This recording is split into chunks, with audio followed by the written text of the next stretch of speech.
Hello and welcome to the Dirty 20 Gaming Podcast. My name's Cameron, joined by Cameron. How are we? Maybe. Oh yeah, Two podcasts. two podcasts, multiple different names. Probably going to be changing soon, but we haven't quite decided what it is yet, so we'll stick to this one until... Welcome to podcast. Welcome to Podcast. My name's Cameron, joined by Cameron as Classics. And today we are discussing the disparity between video game reviews and critic reviews. Sorry, no, audience reviews and critic reviews. User score and Metacritic. User score and Metacritic. That's the one that you went for? well, that's the term that everyone would understand. Fair. Okay, user score and Metacritic. Which is... It's weird because Metacritic has their own user score, doesn't it? Yeah, Yeah. but Metacritic is It's just a collaboration of The all average different critics. score? Yeah. I think it's the average score of all of the publications. So IGN, GameSpot, Polygon, Kotaku, And anyone like with high... smaller ones. Yeah. And then user scores are just people that go on and score it. I think it's sort of Shush. like Steam. Yeah. But do you think they get a collection of user scores as well, or do you think it's just people that just went onto Metacritic? Sorry? I'd like to think, like, so Metacritic itself has a user score, right? Yeah. So, like, the user score, is that being collaborated in the same way that the... Yeah, they grab all the Metacritic... Sorry, they grab all the user scores there and then average it and give you the score. Okay, cool. They do the same thing. Same with both. Yeah, it's just one's critics and one's... So it gives you a pretty clear idea of, like, what's what the people average think. people think and what's the average people think. Yeah. And I think the video I watched was Welfare Walruses exposing the bias in video games. Okay. Exposing the bias in game reviews. And his thing was... Thumbnail was SpongeBob. The one we were just talking about. The Bikini Bottom one. Yeah. Oh. Which got like a 6 or 7 or something. I can imagine. It seems like a fairly middling game. Yeah. 6.6. Yeah. And The Last of Us got like a, 92? 92? Yeah. 95. Yeah. And I think people actually really liked SpongeBob. I think, do you know what I mean? Like, I don't think Yeah. SpongeBob's a bad game. No. Do you know what I mean? But he went through and was like, I noticed, I've been starting to see this trend of thingy. So he grabbed 4,000, his Excel spreadsheet, grabbed 4,000 Metacritic scores all the way back to 1996. Okay. And compiled them to see what the difference was between Metacritic reviews and user scores. Okay. And then it was 1996 to 2008. Critics and users were pretty much the same. Like critics were more harsh. Yeah, but on up to about 2008. critics were more harsh, as well as I think like users didn't have really much of a platform to be like They a did. rating platform. It was early 2000s and Metacritic was around. Like it was like we had the internet. Okay. But the general consensus of we had forums. Yeah. So as far as he could tell, obviously, how did he do his science? Don't know.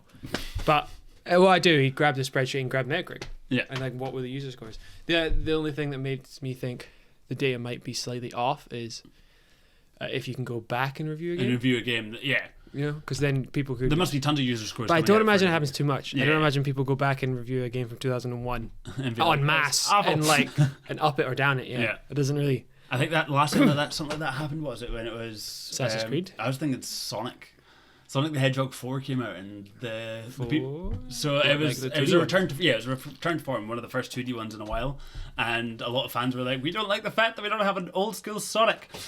So so instead of if you don't give us an old school Sonic skin, we will go back and we'll buy Sonic 1 instead. That's the worst. I remember podcast. in Assassin's Creed, Unity got a bump up when the Notre Dame burnt down. Oh, did it? Everyone went and upped. Oh, Jesus. Review bombed up the way. Unity, I'm pretty sure that happened. It was very weird. That's very weird. Yeah. Isn't Ubisoft Montreal in Montreal? Yeah. I get that Unity is in France, but Yeah, I don't remember that was it. Or it just got review bumped up there. Anyway, another point. Not the I point, think not the I think it happens sometimes, but not enough to maybe throw off all of the data he collected. yeah. But I do think there is something to be said about the critics being fine with the audience. They were with the audience. And then he went, there hasn't been a year after 2009 where the people have reviewed. Critics have always reviewed something better than the users. Yeah. After 2009. Like, there hasn't been a year that they've been like, we hate this, and players have been like, we love this. Yeah. It's always, we like this more, and players are like, it's like a 7, and they're like, it's a 9. Do you know what I mean? It's the best thing to happen to games ever since Sliced bread.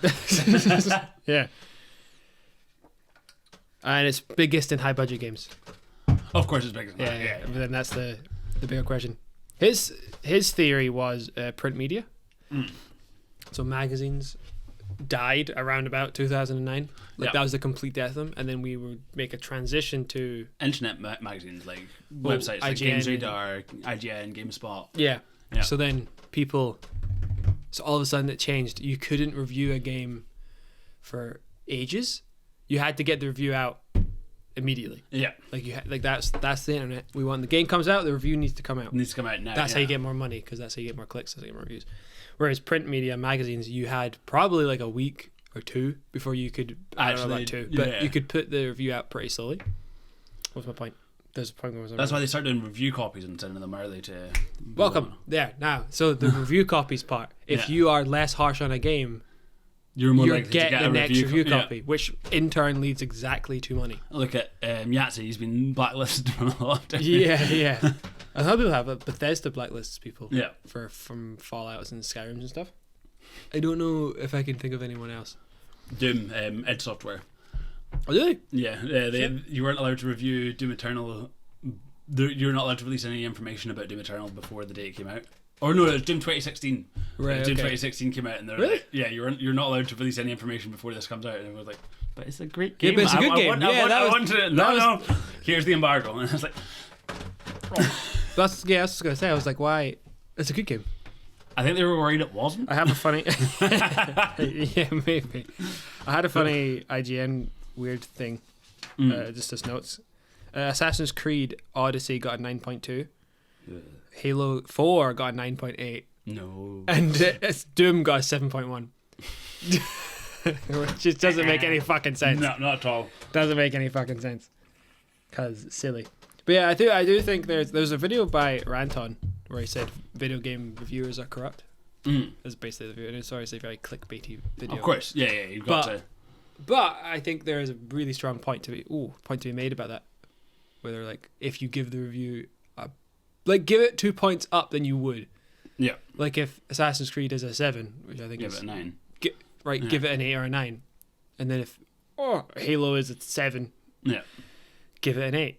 And then it's like, okay, cool. Now next year you'll get the review. And it literally translates exactly to money. Yeah. And then also you get flown out to the events, you get to do the first previews, you get to do all the press stuff. And you get all the come to us for all the news. Like it means a lot. Yeah. If you have the first gameplay trailers on your site and then you have that traffic. Yeah. So, you know, it's the game. It's a big testament to, in particular in the games media, of how ingrained they are in their own media. They're ingrained in their own hype. They're ingrained in their every single part of their thing. Like movies, not so much. It's on my list. But it's on my list. Yeah. It was not diverse enough. Most video game reviewers are about 26, and they live on the west coast of America. Okay. Like most of them. Do you know what I mean? So games made anywhere are reviewed by people in look at IGN. Like they're all 26 American. Yeah. Like I think obviously they'll be like, no, we got black people and white people, and I'm like, no, you're American. You're West Coast Americans. It makes you very, very you like a certain game, and it's clear. And then so games made in Britain, and obviously why most games might be set in America. Yeah. Because people it's know. to appeal to the Japanese games don't do well. Because the sensibilities of people in especially West Coast America are very different from the sensibilities of Japan. Like there's most of the stuff is fucking set in school. Yeah. Where ours is like we start adult movies with adults, whereas young adult stuff is like 12-year-olds. Like Naruto's for teenagers, but he's 12. He's 12. Yeah. So it's kind of a different. He grows up. But that's different, right? Like Dragon Ball, he grew up. Yeah. The only thing that's done that is comics, I think, like Robin and shit. In terms of like this scale. Yeah, they grew up, but nothing around them changes, like age-wise. Yeah. Well, The Simpsons are where they stay the fucking same. Yeah. Common sitcoms don't change. But yeah, so they're all the same. So they're all kind of in their own little bubble. And then he was nepotism, I think is what he called it. Everyone's friends with each other. So he was like, everyone's mates with each other. So if everyone's mates with each other, they're just going to get each other jobs. And then we all know this. Yeah. We all know this, ladies and Classic. gentlemen. Tales all the time. Yeah. They suck. They suck at playing games. There was the Cuphead, remember? The infamous Cuphead tutorial. Oh, what did they say again? Like... No, nothing. He couldn't pass the tutorial. And they fucking, you know when they play the game and they get the preview, and then they use that footage. Yeah. The guy couldn't do the jump dash, and then he couldn't do the shoot. Like he just couldn't play the game. It was literally like if you gave Sarah the controller and she was like, "Oh, jump. Hold on, wait. I've never. Which one's why? Like you know what I mean." Whereas if you gave same thing as she'd pick it up. Yeah, that's what's embarrassing. Yeah, but if you gave me and you a game, and I guess gamers watched it, they'd be like, he can play a game. He's not good at it, but like he can play a game. He's fucking up here a lot, Cameron. But he can play a game. He's been, there is a skill of like moving a character and moving a camera and the buttons and knowing where they are. There's a skill that you can't just pick up. Yeah. So they seem, and there's a lot of instances. Obviously, remember the Resident Evil 2 review? The remake. The remake, yeah. He finished the game, was like, it's too short and it's totally shit. And I can't remember what his full review was. I should have researched that. But the punchline is, yeah, cheers. Well, they re-reviewed it because the punchline was he only played half the game. Right? Because you've got to play the game and then you've got to go back and play it as the other character. As Claire, yeah. He played half the game. Like I don't want to play a girl. He didn't notice. He completed it, was like, done it, and then left. Which goes back to they have to rush it. Yeah. They get their week, and they're like, finish the game. I've got to beat the game. Yeah, okay. Finish the game. Well, and then there's I wish I could get the footage for it. There's this guy couldn't solve a puzzle in SpongeBob. And the guy was like, vertebrates fucking solve more complicated puzzle than this. The Doom 16, funnily enough, Doom 16 one. Yeah. Do you remember that one? The guy playing the video just couldn't shoot the fucking things. Like it was literally like, and then he would stop and go, and then it would move, and he can't play a game. He can't play a game. It's such a juxtaposition to like the trailers that they do, like the gameplay trailers from like. Exactly. It's the exact opposite. Where like this person look how awesome this to play is. like this. Yeah. You can tell that this person reviewing this thinks that they play like this. Yeah. I have a cinematic. I'm going to look and pan my camera around at the exact sunlight bit. And then they actually get their hands on it, and they're like, "Oh, look, it sucks." And there's been the God Hand 2 was another one. And I've never played any God Hand. Yeah, it's PS2 game, but if you start playing it, sorry, Kirby might pee on the couch. She better not. Yeah, I don't want her on that couch. Hey. Yeah, I'm not. She might not taking the risk. I paid a lot of money for that couch. Just so your card split. Yeah, I'm not fucking doing that. But yeah, so I think so what was interesting is what his kind of culmination to this video was exposing the bias. So if you have, I think less than a week, maybe, because you still got your other responsibilities. Yeah. So you've got less than a week to play the game, and you have to get the game finished. It's like, what are you going to do? You're going to turn it on easy, and you're going to just complete the game as fast as possible. And then if you rush a game really quickly like that, you'll miss out on gameplay aspects. You'll miss out. But what you're not going to miss out on is story aspects. Do you know what I mean? You're playing for a story. Like Undertale. Yeah. The guy with the skull. Yeah. Everyone loves him. Sans. So it's like, what can you grasp if you're playing a game really quick? You can grasp characters. Yeah. And you can grasp story moments. So think Last of Us 2, Uncharted, they're the same developers, obviously. God of War. Like shit that reviews really highly. Walking simulators. Journey, Stray. What Remains of Edith Finch. I can't remember anymore. Did they all review well? I think so, yeah. Okay. I'm pretty sure. Again, should have. They're just ones that I didn't even think of them until right now. Firewatch reviewed really well. Whether or not it's good or not, I don't know. But the point in terms of walking simulators, Firewatch is a good one. Yeah. But Doom's also a good game, and they gave it fucking 7. So like, you know what I mean? Like it's just there's no consistency, and I think reviewing games is harder. Because it's like 60 that's the thing. I think a lot of people want to get into reviewing because they think that their opinions are valid. Obviously, yeah, that's why we're on the internet. Yeah, that's why we're actually chatting. Yeah, but like the thing is, when you go to review at a big place like IGN or something like that, you need to have some certain level of ability. Like the articles should be shite. Yeah, and the review should be good. Does that make sense? Yeah, like it should be riddled with errors.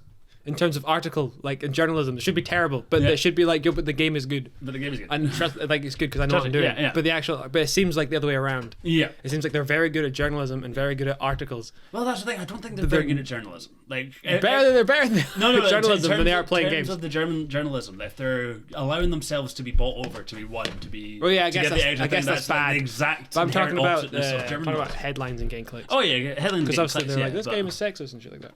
Yeah. Which is segue into my second point was a Bayonetta review. Oh. Bayonetta 2 was reviewed by a guy on Kotaku. It's Polygon. Polygon. Yeah. And he spent a few paragraphs talking about the actual gameplay. The rest of it he spent talking about how sexist the game was.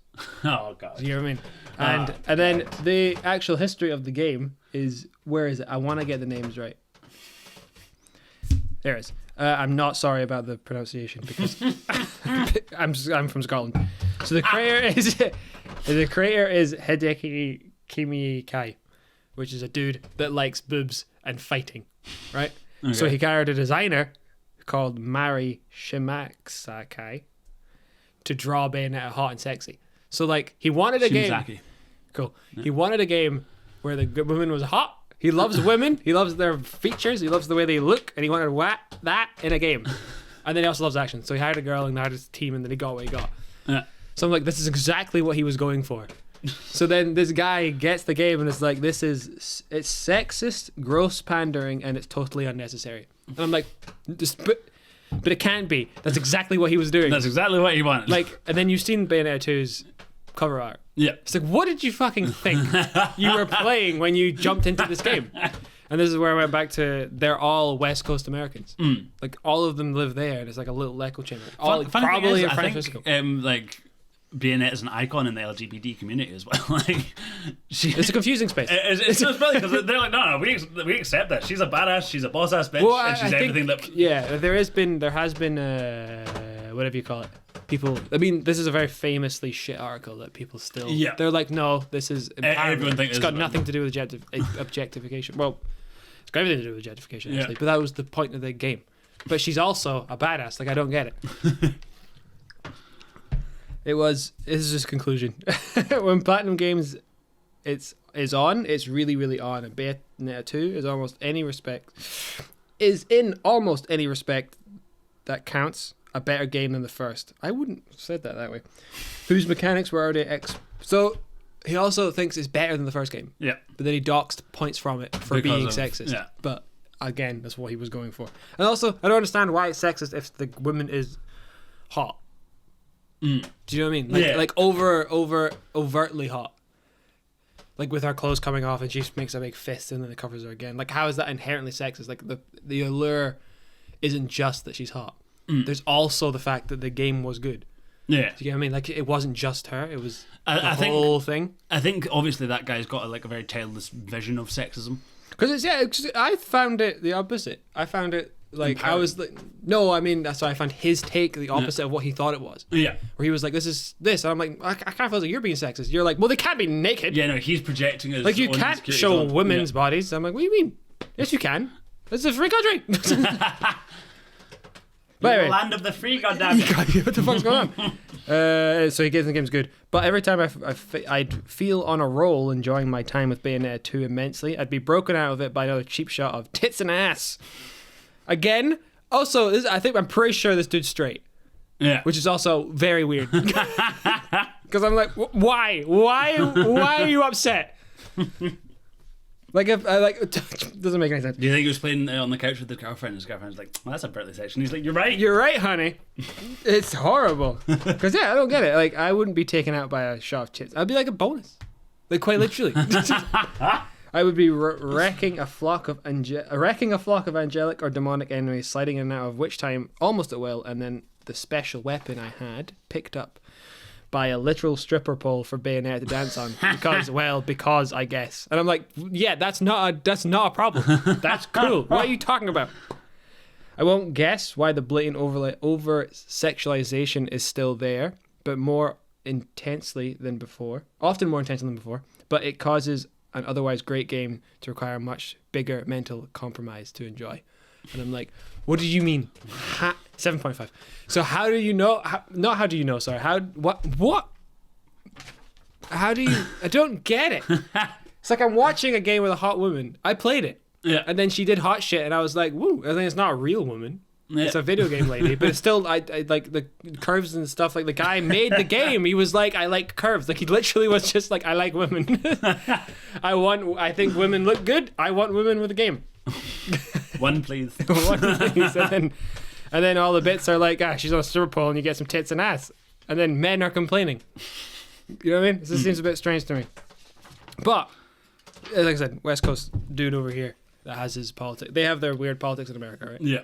Where they're quite, I think it's quite, their divides are very funny, but very intense. I've heard that San Francisco is very left. I think so. So,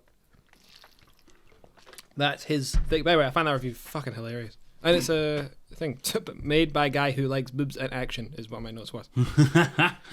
But there was a funny, let me find the thing. So from 1996 to 2001, there's a 0.5 scoring difference between users and Metacritic. Okay. From 2013 to 2018, it's a 1.8 difference. And it was like that. It doesn't sound huge, but that's the difference between getting a 7.2 versus a 9. What's the difference between... So that went 1996 to 2001. There was a difference of 0.5. 0.5. What was the difference between 2001 and 2012? I wonder. Oh, I don't know. He didn't show me the graphs. Yeah, so something else. Something must have been. It might have been like exact harmony. Yeah, maybe perfect. But then there was a 0.1 here. I think he did it for 5. Yeah. He did it for 5 years. It's 5 years here and not 5 years. It is 5 years here and 5 years here. Yeah. So he was like, in this 5-year period, these are the two differences. Yeah. From back here and back here. So I'm assuming this would just be lower if you go back further. Yeah. Or higher if you go forward more. Which is a huge difference in the actual end result of you. It goes from a 7 to a 9. Yeah. Do you know what I mean? But then again, the question is always, why? Plain and simple. Why? Why? And I think obviously internet is playing a huge part, where it's like everything needs to be done now. Yeah. Really quickly. Go. It's like it's digital. That as well as fast. Like there's more users are giving their reviews. Mm-hmm. There's also one dude reviews a game, right? From these companies, not a team. It doesn't represent the entirety of, like, if you're going to have I know that like journalism wise you're supposed to do like an article each, everyone's got to do like X amount of articles, blah blah blah.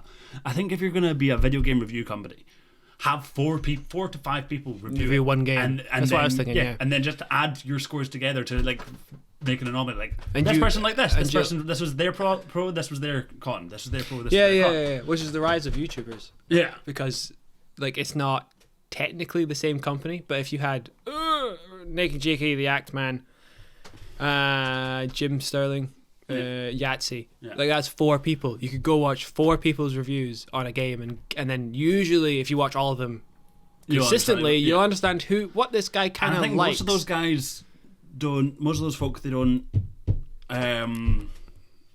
use numbers. Mm-hmm. So they're just you're getting my opinion on the game. Yeah, you're not getting a numerical score. Yeah, it's also done in entertaining fashion. It takes a little longer. Like it's never out on the date usually. Yeah. Even Yahtzee's takes. I think he's Yahtzee's is every week. But then I think when the game comes out, it's the next week his review comes out. So he's got a week on. But sometimes you're like, shit, I got this game at the weekend. Yeah, exactly. But I get a bit being informed as well, I suppose. Because when I watch Yahtzee and he says anything about time, I'm like, I don't check out, but I'm like, all right, I don't. He said to him recently, I can't remember what it was. I wish I could. It was to do with I only have a little bit of time left, so I just did X. So then, it started to feel grating or something like that. And I'm like, well, I might start feeling grating on him because he's been playing it non-stop. Yeah. Like, he doesn't take a break like I do. Yeah. Like, I'll play a game, then take a break for a week, and then go back, and it's less grating, obviously. Yeah. Because it's like, it's the same mission again and again and again. I'm like, yeah, but when you take a long break, it doesn't feel like it. But if you sit and play 8 hours, Yeah. Especially if you think of games like long ones, like fucking Last of Us 2. That shit was, and then or Metal Gear Solid 5. Yeah, like that would have been impossible to do in a week. Like you have to do so much bullshit on the side, and the story isn't good. So if you just play the story, you'd be like, this is a shit game. But if you do the story to the certain like middle point, and then you start doing the mother base, you start doing the side ops, you start unlocking all the cool fucking companions. You get a dog, big fist. You get invisible shit. You get a box. Like, it's great. There's a whole load of stuff to do. You can play as other characters. You know what I mean? Yeah. That's where the game was really cool. Yeah, that's where your enjoyment came from. It's not from, Like, imagine giving someone Factorio and being like, "Hey, you've got like a week to do this." You'd be like, after the week, you'd be like, "I just figured out how to play the game." Yeah, because there's no guides, there's no reviews, nothing's out yet. You have to actually just figure out. But that's when you've got a game like that, and it's particularly when it's Yahtzee. Is you'll be like, okay, I only got this far in the game. I'm going to be playing more. Or this is why I stopped. I like he does that. I like how he does that. Instead of rushing to the end. Yeah. Because the problem is rushing to the end. Because that's what he says his like usual plan is, like, I'll rush towards I'll beeline the main story, and then I'll take some time to pot around and do the side stuff. I just find it a very strange way of review games. But obviously we just want stuff so quickly. Yeah. Now. Like, I think anime openings are a really good way to put it as well. Like, if you watch 8 episodes in a row, eventually you're skipping the fucking intro. Yeah. But if you watch every week... Oh, I'm always skipping I'm watching every week and like 4 different anime, and I'm skipping the intro each time. But I didn't find I was like, and skip it quickly. I was like, sometimes I'm like, I watch the intro. Fuck it. Yeah. I like the song. Yeah. And it's been a week since I've watched it last, so it's not like you know, and you watch like 10 episodes in a fucking day. So it's like boom, boom, but why would you watch intro? But if you're taking a week and you're like, well, I want as much fucking show as I can get. So I might as well sit and watch the intro. Yeah, it's that kind of idea, or I feel that kind of idea of video. And I think animes in particular, like their intros, they're far too spoiler heavy. So I'm always I will watch this in the last episode. I will watch this in the last episode. The one I watched recently, Vinland Saga. Oh yeah, that was actually really good for, not spoiling with the intros. It was good. Yeah, that's one I need to check out. What did I watch recently that like completely spoiled? Oh wait, I've been making Lewis rewatch Overlord. And, like in the 3rd season, it's like shows this big climatic battle in the middle, like right at the end of the intro. And like, I can't ever see it. Why would you fucking do that? Cinematic games and walking sims get a 0.8 or a 0.9 up. Yeah, so they just like them. They just like them. Absolutely fair. If you enjoy your, like, obviously being biased is fine. It's a review. Yeah, there's nothing. You're giving us your opinion. Yeah, but the problem is it's not their review; it's IGN's review. Yeah, that's the problem. Like when we watch these individual YouTubers, we're like, right, they have biases. Yeah. We watch Yahtzee's review; it's his bias. But if you watch IGN's review, it's a company's bias. I know it says reviewed by X person. Yeah, but no one means that. No, because I've not. Sometimes it's like reviewed by girl and then guy voice. Yeah. So then I'm like, right, so this has been put together by a company. Yeah. And you're using one opinion. And I don't think that's correct. That's silly. Not when it's the go-to for some people. No. Because there's so many different types of fucking gamers. Like there's the people that play the any game that's advertised to them. Like, you know, COD, GTA, FIFA in Europe and Britain, I guess anyway. America would be Madden and 2K and that, right? Yeah. But I think FIFA's quite big in general. It's just one of the biggest sports games. Oh yeah, definitely. But there's a lot of people in Europe. Yeah, so but I'm assuming that's I think it's still played in America as well. Maybe. Yeah. But I would be interested to see the stats. Yeah. But I imagine obviously it must be like 80% of the fucking sales are here. Oh yeah, what 100%. It's gotta be. Then there's the people that only play League of Legends. Do you know what I mean? Like they play one fucking game or fighting, and then the fighting game community is a whole bloody thing where they just play fighting games. You know, and then you've got PC gamers and you got indie gamers and you got like, so there's so many different like people. Yeah, like, it's like when give me a music reviewer reviewing everything. Yeah. And but also the shameful thing about these reviewers is a good chef should be able to tell me, not to my taste, but it's good. Yeah. They can't do that. Yeah. They're like, no, it's bad. And why? And I'm like, because I didn't like it. Admittedly, I think that gaming's still so young in general that like there is no good chefs. Maybe. I don't know if I believe that. But like in the sense that like I play Elden Ring and I'm like, this fucking sucks, but it doesn't. Yeah. Do you know what I mean? Yeah. It's like I'm like, no, it's a good game. Like a lot of people like it, so that helps. Yeah. Obviously, if I was reviewing it, it's a different story. But I'm like, I didn't like this, but it does feel good. The stuff does flow really well. Yeah, the gameplay works well. It's blah blah blah. Like the stuff works. I'm like, it works. I just do not like it. Mm. And then I had the same thing with Dark Souls 1, 2, 3, Bloodborne, and the Sekiro was the only one I liked. Yeah. So like I thought you liked Bloodborne as well. I mean, it was okay. Yeah. Like, do you know what I mean? Like I just don't like the style of game. Yeah.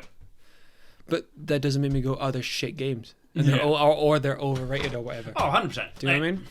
So, why can't they do that? Doesn't seem that hard. Like if you give, what's the other one I don't like? Persona 5 and shit like that.